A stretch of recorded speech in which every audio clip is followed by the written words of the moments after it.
काल वरळीतून राज ठाकरेंनी युतीची घोषणा करताना राज्यात मुलं पळवणारी टोळी सक्रिय असल्याचा टोला लगावला होता। त्यावरून आजही ठाकरेंच्या शिवसेनेचे खासदार संजय राऊतांनी पुन्हा एकदा भाजपवर प्रहार केला। त्यांनी आज तुफान बॅटिंग करत मुख्यमंत्री देवेंद्र फडणवीस आणि उपमुख्यमंत्री एकनाथ शिंदेंवर निशाणा साधला। महापालिका निवडणूक होऊ द्या, कोण कोणाची पोरं पळवतात हे समोर येईल असा चिमटाही त्यांनी काढला। महाराष्ट्रामध्ये सध्या लहान मुलं पळवण्याची खूप टोळ्या फिरतायत।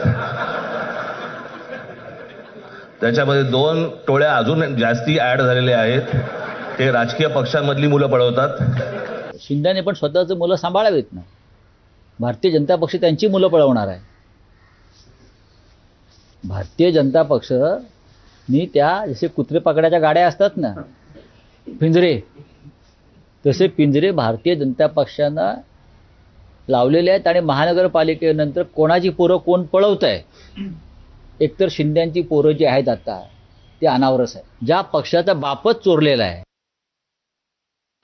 राज ठाकरे आणि संजय राऊतांनी उमेदवार फोडाफोडीवरून लगावलेल्या टोल्यावर शिवसेनेनं काय प्रत्युत्तर दिलं तेही पाहूया।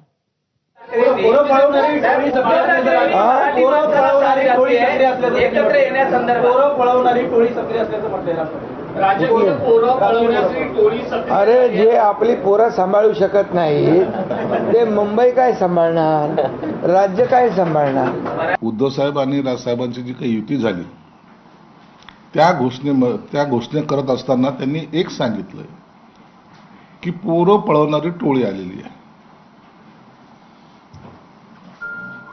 म्हणजे त्यांची पोरं पळवले जातील हे त्यांना आता भीती त्यांच्या मनामध्ये आहे। आणि संजय राऊत एकीकडे म्हणतात की शिवसेनेची पोरं पळवणार भाजप। 24 तासामध्ये यांच्यामध्ये एक वाक्यता सुद्धा नाही कोण कुणाची पळवणार आहे म्हणून। तुम्ही एकदा ठरवून घ्या काय बोलायचंय। काल ठाकरे बंधूंची युती जाहीर झाल्यानंतर राज